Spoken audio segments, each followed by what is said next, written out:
कल हमारे कुछ नामी ग्रामी सहाफ़ी भाइयों ने इस वीडियो को देखते हुए इस सहाफ़ी पर तनकीद की, जो कि सरासर नाइंसाफ़ी थी।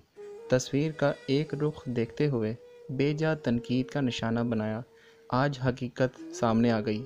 क्या वो सहाफ़ी माफ़ी मांगेंगे? सुन ले भाई मेरे, ये पर्चियां हैं, हमारा नहीं है। हमारी आपसे बहस नहीं बनती। उसको इमरान ज्यादा बहस करने की, हाँ हम नहीं बहस करते। आप एक मिनट, मेडिसिन अपने स्टोर पे ओ भाई आप मीडिया वाले हैं, आप तफ्तीशी हैं।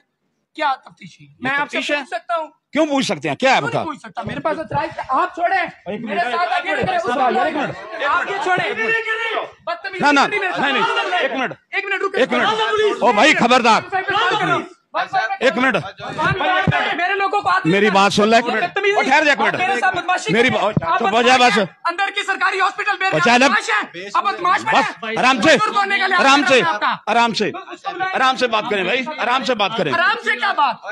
मैं आप छोटे हैं, मुझसे छोटे, मैं छोटे होने का लिहाज कर रहा हूँ। आप आराम से। मेरे लोगों का ये एक मिनट ये देखें, ये रसीदें हैं, ये अंदर की है। गुंडे हो? आराम करें, गुंडे आप गुंडे हैं।